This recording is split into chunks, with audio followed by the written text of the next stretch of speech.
Thank you, folks. Where do I sit? Here we go. Thank you all. Please, as the credits continue to roll, I want to give, again, a big thank you to Bleecker Street for bringing us this film. The film's coming out in theaters May 31st. Tell your friends. So May 31st, everybody needs to see this film. I'm really proud to welcome to the stage the director of the film, Tony Goldwyn. Tony.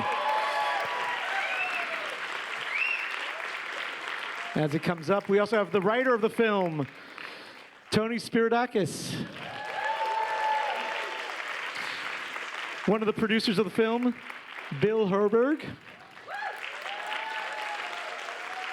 And finally, you'll all know him, William Fitzgerald. William, he played Ezra.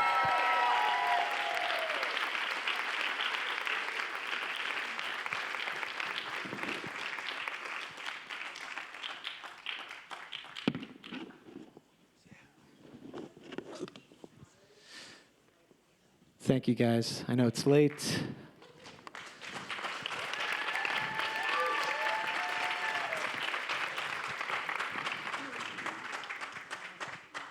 Thank you so much for this film. I'm so glad we got to see this together. I think this really is one to see in the theaters. Let's start at the beginning. Where did this all come from? I think that one's to you. It all came from trying to be a father to an autistic child, and my son Dimitri, and all the laughs we had. But yeah, that's where it came from. We love authentic stories, and it resonates that this is the real thing and not the made-up version. We've seen Rain Man, and not the same. This one really brings it home. Thank you. And to the other Tony, how did this come to you? Where did this all start for you? Well, Tony and I have been friends for over 40 years. We're closest of friends and have been best men at each other's weddings and godparents to each other's kids. And Tony, I was there when Dimitri, his son, was born, and knew we were like family. And he, about 12 or 13 years ago, said, I want to write a movie about, Tony had written a lot of beautiful scripts and movies, but he said, I want to write a movie about my experience, about their family around the time Dimitri was Ezra's age. And so over the years, I read different drafts of this project just as a friend, because Tony and I always share each other's work and get each other's advice. And it was always a beautiful script, but I never thought I was going to direct it. And then a couple of years ago, I think it was 3 years ago now, Tony called me, and I hadn't read it in a long time, and he said, I rewrote this screenplay, and I'd love to show it to you to get your thoughts. And I read it, and I called him up, and I said, this was read it during the pandemic, actually, and I said, Tony, you've solved whatever, wasn't quite working about the script. It's so beautiful. I think I want to direct it. We should do this together. So he said, really? And I said, yeah, what an amazing thing to do together. Let's, and I thought to myself, what better gift could I give to my friend than to put his story on screen? Like, that'd be pretty awesome. And so we set to work on the script, and then about a year later, we felt it was maybe it was a year later. Toward the end of the pandemic, we felt like it was ready to start showing around, and we decided that Bobby Cannavale would be a perfect Max, which was a very tricky part to cast because Max has to be utterly impossible, and yet you have to still love him. And he has to be persuasive as a stand-up comic. And we cast Bobby, and then De Niro was our very first choice. And we sent it to De Niro, and miraculously he said yes. And then suddenly we were making a movie, and we realized we were all kind of on our own. And that's where Bill came in, because I needed an actual producer to produce the film. Bob De Niro's agent said, Tony, are you doing this by yourself? Because you need a real producer on this. So we sent the script to Bill, and our other producer's not here, John Killick, who sent it to them separately. They happened to be friends and colleagues, and they both said, were moved by the script, and so we put it together. And then the big assignment was to find an Ezra. And we knew we didn't have a movie if we didn't have an Ezra. And meanwhile, Whoopi had said yes, and Vera Farmiga had said yes, and Rainn Wilson had said yes, but we did not have an Ezra. If you know, I'm just going to monologue. Okay, Go for it. Right? Because it's a good story. So, I was here just to pitch to Originally you. called appropriate behavior. Yes, it used to be called inappropriate behavior. Was the name of the. Thank you for that's saying right. that, William. So we. By the way, can we lower the lights on us just context. a little bit? Just a little bit, if you can. Sorry. Thank you. I was just asking them to lower the lights just a little bit on us. Oh, the lights. Okay, great. Yeah. So we we were coming up on having to make the movie. We were about 3 weeks away. We had launched a nationwide search for an autistic actor to play Ezra, because of course we weren't going to make the movie without someone on the spectrum. And so we saw 100 kids, and we had tremendous help from Elaine Hall, who is here. And Alex Plank, who also was incredibly helpful, was our associate producer. And we saw a lot of amazing young men, but we just couldn't find them. And we were about 3 weeks away from filming, and our casting director called me, and we were starting to panic. And he said, this tape just arrived, because people were putting themselves on video, and sending them in. And you need to see this boy. And I immediately watched William's audition. And it was incredible. I called Tony. I was like, watch this. I called Bobby. I said, you got to watch this. And I said, can he come in tomorrow? And it turned out they live in Montclair, New Jersey. And he came and met Bobby. And instantly, first of all, I went out to meet William and his parents, Laura and Dave, who are incredible, who are here tonight. And I went to shake William's hand, and my breath was taken away because it was Tony Spiridakis at 12 years old. And I ran back into the room and said, Tony, it's Dimitri. And and so William came in and was absolutely brilliant, incidentally had not acted before in his life. He and Bobby became instant buddies, and they were improvising. And anyway, that's the story. Let the kid. My hometown has a theater for kids, and I've done that. So. Oh, I stand corrected.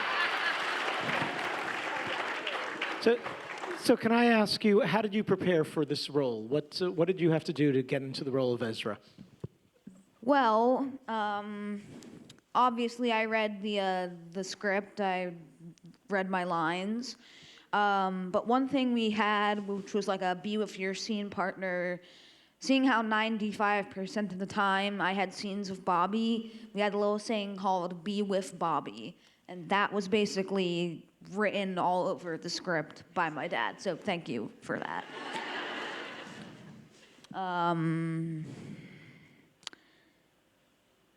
Dang it, there was something else. Yes, I remember now. I actually drew the entire movie on paper, and I wanted to bring it with me here today, but we forgot, sadly. So, yeah. Next time. Basically, how we're prepared. Yes, next time. I have to say that there's something clearly beautiful that you've created there. I mean, Tony, you're saying, of course we weren't going to cast somebody who wasn't autistic, and that's not a given. I have ADHD, by the way. Or have ADHD or neurodivergent. And that's not a given in this world, so that's something that's really applaudable. But also, I actually have been, and you can applaud it, yes, literally. I'm a combo. I call myself a combo of ADHD and autism. It's a good package. I also saw the reunion tonight between this Tony and this William, and it was like family getting together. You guys, William ran right over to you, so clearly you created the right environment on set and in this kind of workspace. So Starts with the director. He's really put so much love in everyone. Everyone's job was important. He knew everybody's name. We just arrived, and there was just this thing where it was clearly about everything he just said. And and that just trickled down, and it was a beautiful crew, and I think we all just felt like family, so it was great. It's felt. Bill, I want to bring you into this. Tell us how you got into this from your perspective.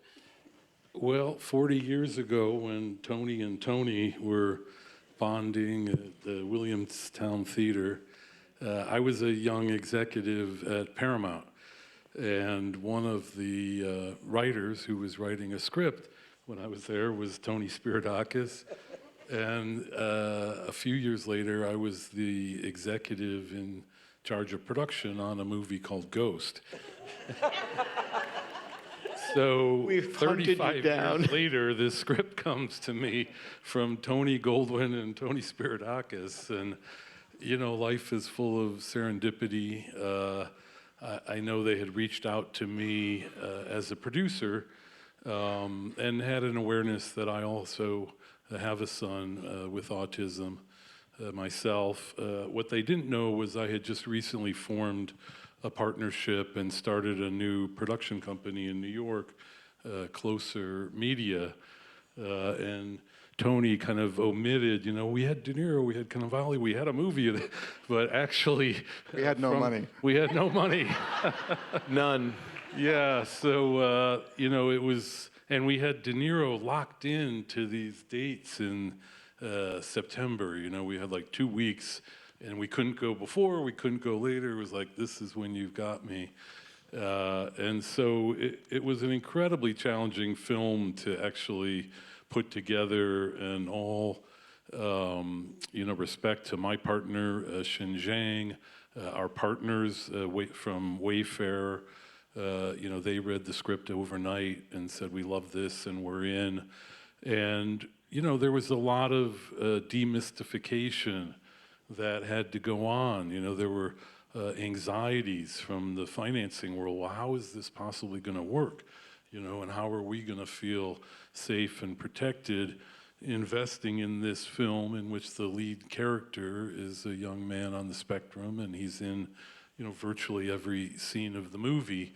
And it was, Tony and Tony, the experience that I had meeting Elaine and Alex, and we really just committed ourselves early on to try to educate ourselves as much as we can, talk to as many people in the community at large, and kind of figure out a process that was going to be safe, that was going to be loving, and that was going to be inclusive, and just try to imagine how we could create a scenario for 25 days where a young man of 12 years old was going to put this movie on his back and carry it. I think I was 13 at the time, I think. Correct.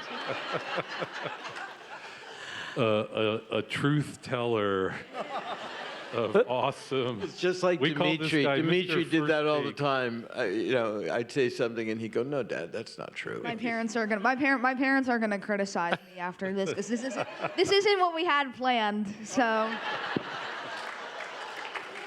either way, it's called ad-libbing.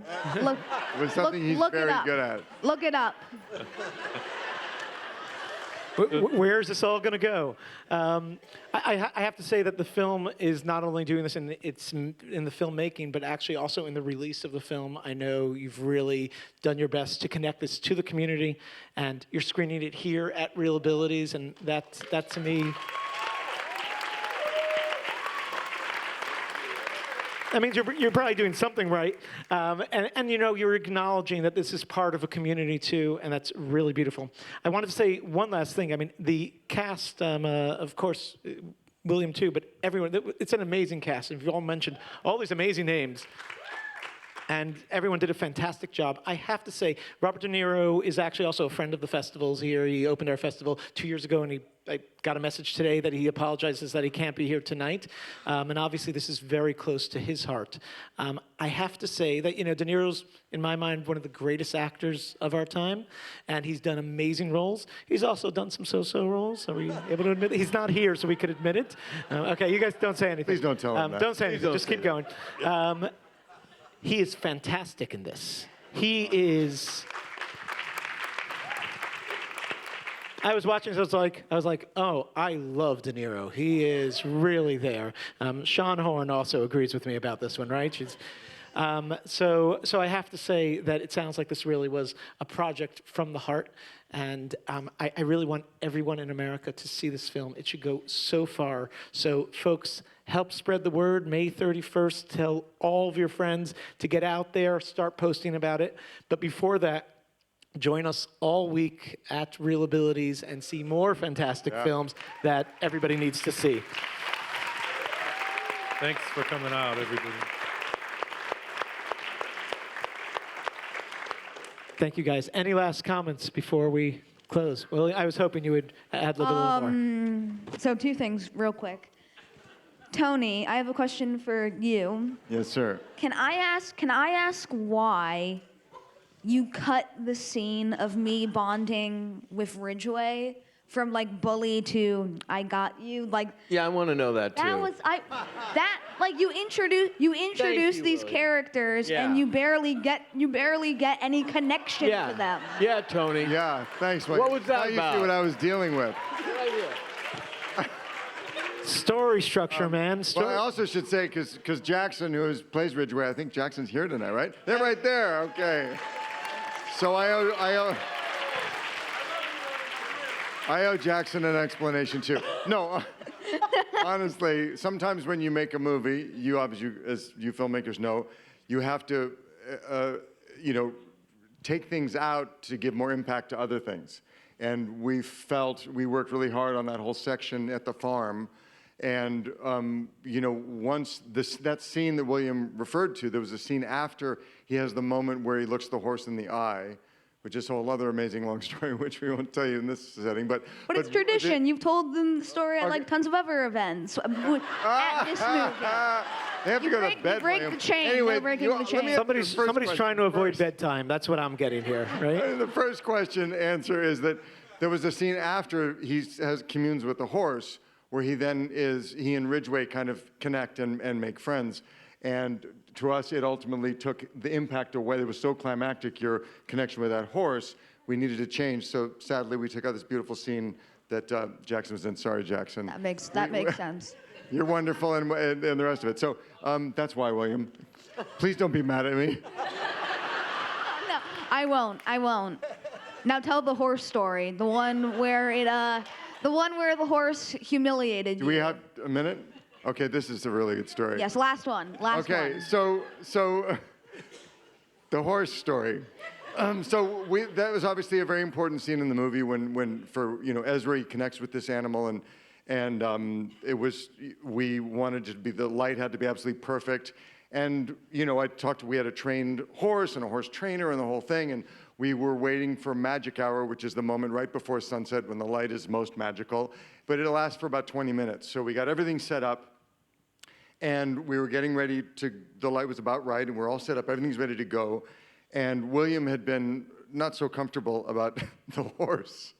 So we were trying to calm the horse down. I was feeding the horse apples, and William was like, I don't really want to get in front of that horse. Now, I should say, what originally was in the script was not him staring in the horse's eye. What was originally in the script that Tony wrote was Ruby, the girl, says, go and blow into the horse's nostrils, and if you share breath with a horse, you share your soul, and you've made a friend for life. It was something like that, right? So that was the gag we were supposed to do. So William said, I'm not doing that. I said, well, no, William, it's fine. It's a trained nurse. He said, no, it's going to sneeze on me.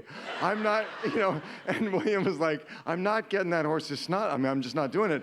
So I was like, no, come on, look, I'm going to show you. This horse is fine. And we've been feeding it apples and everything. Do you want to feed it an apple? He said, I don't want to feed it an apple. So I said, look, William, the horse is trained. It's been in movies. The trainer's right here. It's all fine. I go, here's what I'm just going to do it for you. So this is how it's going to go. I'm petting the horse's nose. I'm kneeling down. It's just like this. See how he was closer than that. He's next to me. And I said, you just go like this. You pet the horse really gently, and then you blow in the horse's nostrils like this. You just go, and the horse goes, and blows a bucket of snot all over my face. covers my entire body with I'm like and I'm just like, Ghostbusters. I will. You were halfway See through y'all a field. later. You I'm were- like- He was It's like- running. He was running And through a across. field. William immediately takes off running across the field. He's gone. That's called fight or flight. Yeah, fighter, Yes. but he is gone. I It's say, like Tony. sayonara. It's like sayonara. You're not getting me to do this no matter. You're not even. That's right. So I said to Tony, I wiped the snot off myself. The sun is going down. And I say, Tony, William's not going to do it. And Tony's like, you know, it'll work. It'll work. The trainer just needs to rub the horse's belly and it'll do it perfectly. I said, I don't care about the horse. William is not going to do it. It's just, we got to rewrite the scene. And then one of us, I can't remember if it was you or me, was like, what if he does it, stares in the horse's eyes instead of getting in front of him? And we both went, that's brilliant, because of his whole eye contact thing throughout the movie. Tony, in about 30 seconds, rewrote the scene. I ran out to the field. You were in a tree by that point. But You were somehow- running. You're still running. somehow, William, you know, how did that go? You stepped up, dude. Yes, I did. He knew there. He knew this was not a very well trained horse, and then 2 scenes later, that horse broke down the whole paddock. The horse Just- did have an attack, and anyway, we don't need to Yes, talk about that. That was later. it partially broke down the fence it was in. My parents told me not to say that, but it you know, it fits in well with because I was with like the demon house joke, because Vera Farmiga's The Conjuring, and also like That was an ad lib. the horse is possessed. It's like, yeah, that's why I said that was an ad lib I put, like One of many. yes, like this house looks like a demon movie waiting to happen. That was a little. By William Fitzgerald. There you have your horse story. On that note, William, thank you for making him tell the horse story. Definitely worth it. Thank you all for being here. Thank you for sharing with us. Thank you all. Thank you, ReelAbilities. Tell your friends. Thank you. Thank you, and we look forward to seeing you more this week. Tell your friends and have a good night. Get home safe. Yes, it's still raining out. Don't worry, it's still raining.